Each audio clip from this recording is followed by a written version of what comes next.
I'm Meg from Cook with Meg, and welcome to our Egg Farmers of New Brunswick series. In this video, we're calling it Egg Skills 101 because we are going to teach you how to make the perfect scrambled egg, the perfect poached egg method, as well as some tips on how to peel a boiled egg. Let's go.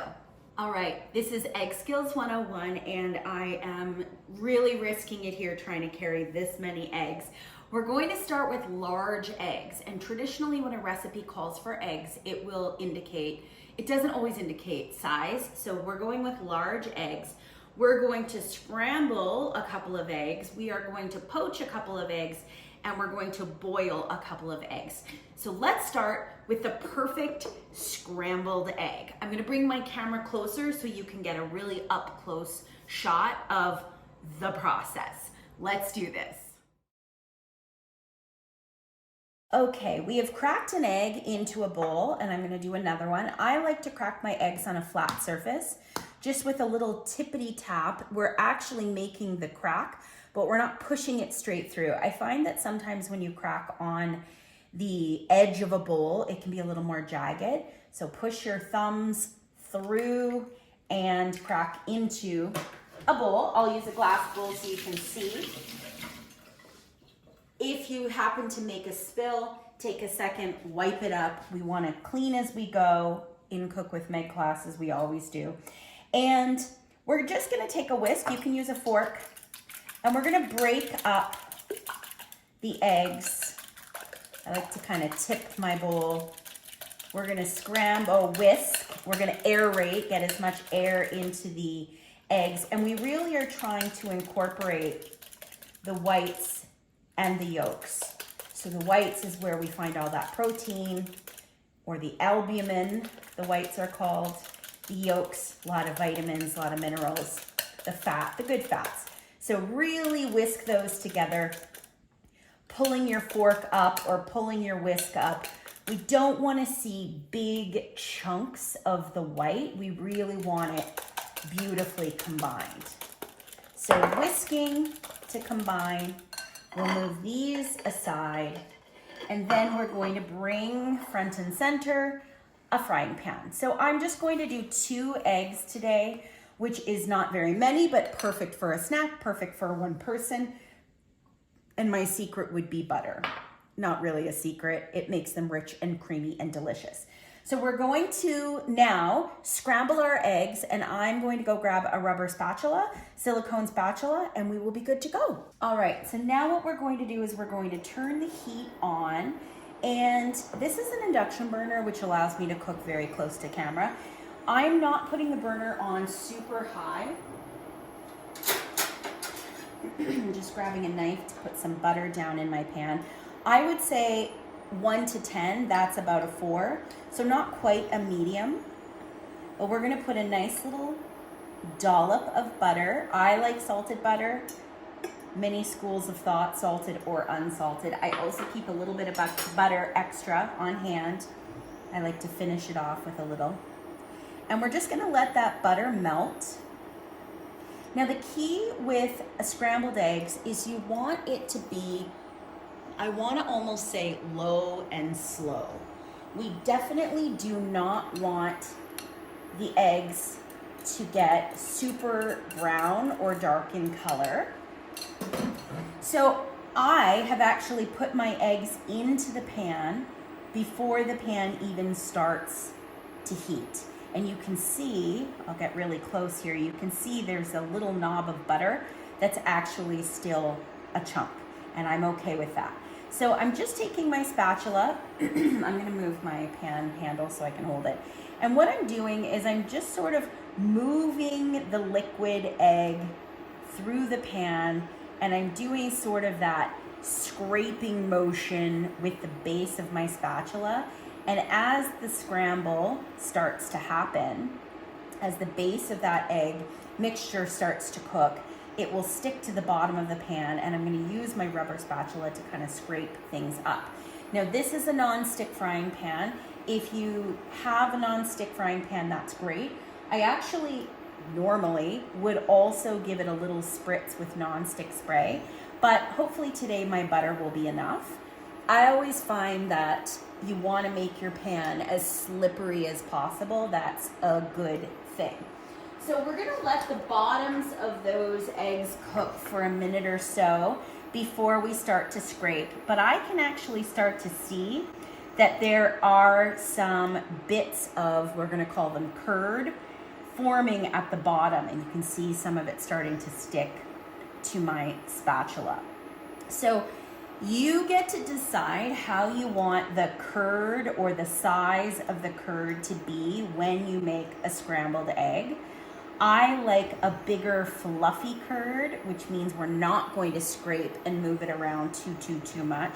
Some people like theirs to be really tight and tiny little curds, which means you would spend more time chopping things up. Now, here is where the fun begins. I actually like to have a little bit more butter on hand. So there's a little bit on my knife. I get in there with my hands, and I like to put a little bit more butter into the pan as this starts to heat and cook. And why do I do that? Because number one, butter, delicious, and flavor, but also it adds a little bit more moisture to the pan, and it adds a little bit more richness. So you can kind of give it a little scrape on the bottom. You can kind of flip those curds over if you want to, but we're trying not to disturb them too much because we do want them to be light and fluffy, creamy, fully cooked, but not overly disturbed. Now, if you were living in England, you would find that your eggs, boy, they stop cooking their eggs very early on. They would say that that soft scramble is almost ready to go. I'm not a soft scramble girl. I do like my eggs to be cooked through. So I'm going to give them another minute. I'm not pressing down on them. I'm keeping those curds, if I show you, we're keeping those curds pretty big in size. You could move them apart a little bit. Now we're starting to hear the sizzle. I almost want to tell you that my eggs are finished once that sizzle really starts to happen. So it's not a fried egg. We're not going in with sizzling happening. We're building the egg cook as the pan heats up. So you almost want to hear the phrase low and slow when it comes to a good scramble. The last thing I'm going to do, these are almost set, is just take another teeny tiny bit of butter and let that fall into the pan. And that sort of, I want to say it almost like coats your egg. It just gives them a little bit of shininess, one more little bit of richness, one more little bit of flavor. You could break them up if you wanted to. And that would be my fluffy, perfect scrambled egg. Now I've turned the heat off. I'm going to hit them with a little bit of salt. I am hearing the sizzle. I'm going to move my burner out of the way, and onto the pan they go. They're super light, they're super fluffy, they're a little bit shiny. My dog Oliver is immediately coming over because he knows that scrambled eggs are one of his favorites. And then, there you have it. You can hit it with a little bit of chive, a little bit of green onion, but the perfect scrambled egg, buttery, delicious, super yummy, fluffy, glossy, and delish. So here are my eggs. They look amazing. Okay.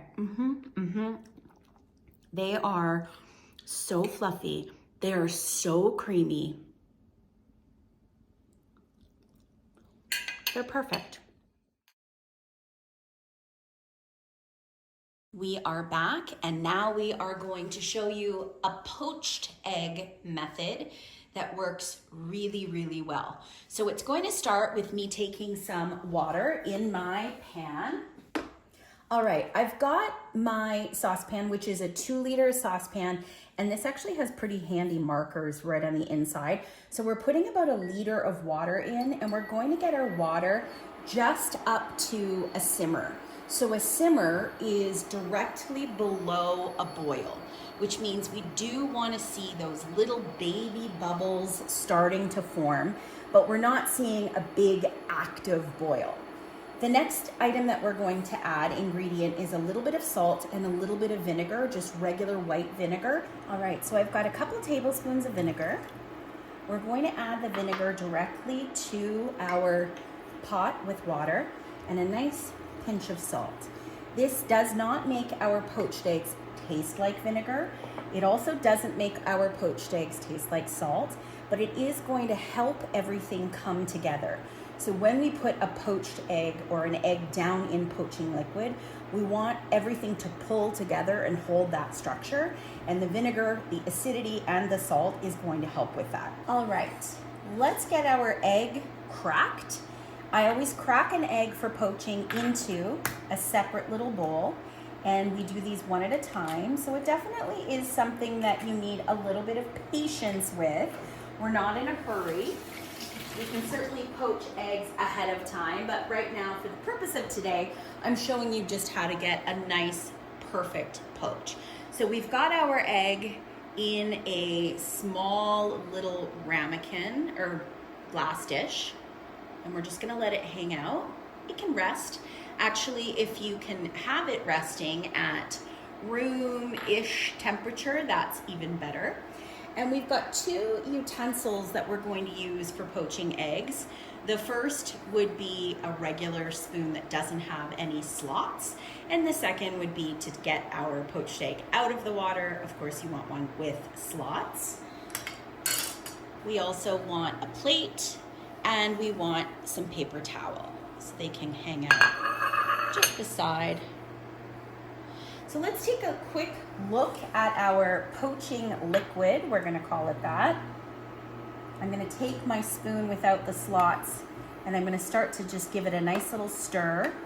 We just wanna help that salt melt, and we want that vinegar to be distributed throughout. So again, we've got our heat right now on medium-high, but that's just to bring the poaching liquid, excuse me, up to temperature. So right now, we kind of do the hand test. I'm starting to see a few little bubbles form, and that's actually where we are needing to be. So you want a pot that's got at least up to the halfway point with water. We are not rapidly boiling, we are bringing it to a simmer. So I'm starting to see bubbles form on the bottom, which means we are almost to the boiling point, and that's basically where we want to stop. If we were to take a spoon and get the water moving in a circular motion and then remove the spoon, you can see that it's doing a little twirl. And what we're going to do is we're going to lower our egg down into the pot when it is doing the spinning motion. Okay, I would say we are very, very close. You can start to see the little swampy bubbles that are coming up from the base. That's telling me that we are into the simmer department. Get even closer here. You see that? That's what we're looking for. So we do have to be mindful of the heat. We don't want it to get much rowdier than that. So I'm gonna start to spin. Make that little tunnel, wind tunnel. And once it's spinning, we're gonna take our egg and we're gonna lower it down in. And can you see the magic? Look what is happening. It is perfect. So the spinning motion has essentially wrapped the albumin and the egg white around itself, and that is exactly what we want. This is so good. So sometimes I will use a metal spoon. Now you don't want to aggravate it too much, and you do want to be mindful of the heat. You don't want the heat to be too hot, and you also want to be sure that it's not completely stuck to the bottom of your pan. So you do want to give it a quick little coax. Just coax it off the very bottom, but look how beautiful that is. It's literally wrapped around itself to form that little perfect poachy bundle. And now is when we set our clocks. So we basically want to go about 3 minutes, depending on your poach, what you prefer for a poach situation. We're gonna let that go.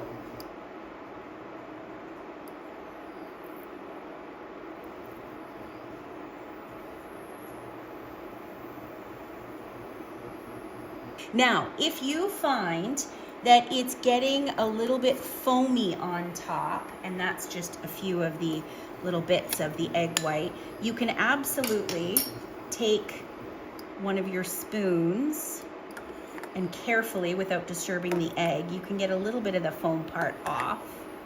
I would never be this picky if I were doing this just by myself, but for the purpose of showing y'all today, if you want to get rid of a little bit of the foam, what I also like to do is I take my slotted spoon occasionally, like not in the first minute, and I carefully lift it up, and that gives me a sense of where my poaching activity is. Now, if I give that a little jiggle, that yolk is definitely in need of a couple more, I would say at least a minute, minute and a half. So just let it hang out in the liquid. You can adjust the temperature of your burner if you are finding that your burner is getting a little too hot and it's looking like it's bubbling up too much. Definitely lower the temperature slightly. If you feel like not enough action is happening, you can raise the temperature. I lean right in. Don't get too close, you'll get a vinegar facial. Now I do have my paper towel lined plate ready to go. I've got my slotted spoon ready to go. And essentially with the poached egg, if we're looking for a beautiful soft poach, we really just need to make sure, let's get close so you guys can see it. We want to make sure that we have the whites properly cooked. It's the whites that need to be set. And I also want to remind you that even after you take this out of the water, it is still going to have what's called carryover cooking. So it is going to continue to poach and cook through. So you're almost better to take it out of the water and let it rest versus to go too far. And I'm just showing you today a soft poached egg. I feel like we're pretty much there. I'm going to lift it out of the water. And I'm going to carefully just let it hang on my plate while I push my burner out of the way. And then I'm going to bring this down so you can see. There we are. So what I like to do is place it onto paper towel. This is a good opportunity for us to take a look at it, to make, here we go, Meg, to make sure that our egg white has set. That's the main thing. We love a good runny yolk, but we never want the whites to be oozy. So we can see that there's still a little bit of a jiggle there, which is perfect. Now what I would do is I would leave them on a paper towel, blot them very carefully. We don't want them to break open. And for the purpose of color, I'm going to show you what that looks like on a nice yellow plate. So if I hold the egg, what I always like to do is serve it upside down. So it's like presentation side up. Now, if I were in a fancy restaurant, I might even see that they cut this little bit off. Why would you want to? That's perfect. But, you know, a restaurant might take off the pieces that aren't like perfect looking. But I would say that is a pretty sweet poached egg.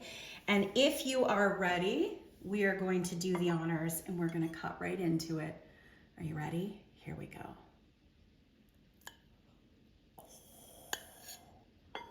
And that's the magic right there. Perfectly poached egg. With my knife, you're going to see that the whites are cooked and the yolks are perfectly jammy. And that is a perfect poached egg. Now we are working on boiled eggs. So boiled eggs, in my opinion, one of the most delicious ways to prep an egg. And I know there are 100,000 different ways to do it. I'm just showing you the method that I really like. So I take the same pot that I would have used to poach eggs. It's a 2-quart or 2-liter pot, and I filled it up, I would say, actually I can tell you because it has the markers, 1.5 liters of water. So I literally have it filled to 3/4 of the way with cold water. That's the key. That's where I start. I start with cold water, and then I plop 4, I can still grab them because it hasn't quite started to heat up, 4 large eggs down in the water. Now, my method is once these come to a boil, I'm going to turn the heat off and I'm going to put a cover on them and set my timer for 10 minutes. That is how I do it. From cold water up to when it starts to boil, turn off the heat, lid on, set a timer 10 minutes for a hard-boiled egg, which is what I'm going for. Okay, our eggs have been in the boiling water for 10 minutes. And now we're going to place them in an icy cold bath where they will hang for 5. Meet you back here in 5 minutes to do some peeling. I have fished egg number 1 out of the icy water that I just have down in the sink, and now we start to peel.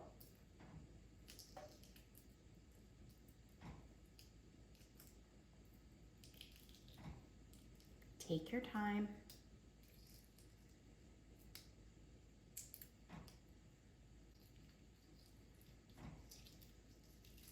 It's so satisfying. It's like peeling an orange.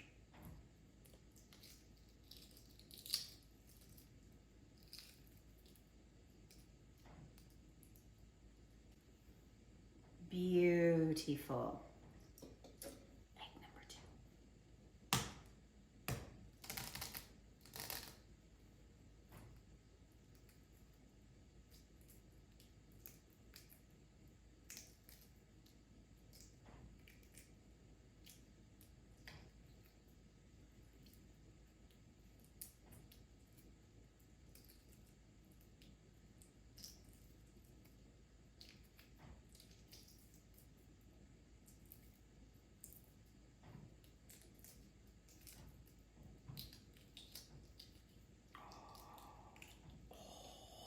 Are you ready? Nothing makes me happier. Give it a little rinse. Give this guy a little rinse. We'll let the other one soak for a couple more minutes. You get the drift. Now let's cut into these beautiful eggs.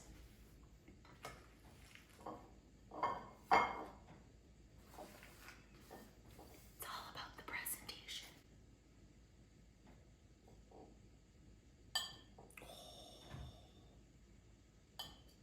And come on. Perfect. We will zoom right on in. Perfectly cooked white, yellow, jammy, not quite jammy actually. Jammy would be if we only let them sit for about 6 to 8 minutes, but we let them go for 10, so that's a perfectly hard-boiled egg. Ta-da! Love it. Smooth, perfect. Very happy with the hard-boiled egg. And there you have it, hard-boiled eggs.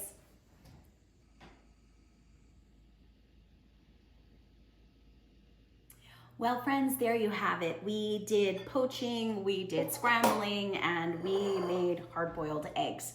I hope you've enjoyed this video, and until next time, we'll see you at the stove, and remember, we are awesome. Big thanks to Egg Farmers New Brunswick. See you soon.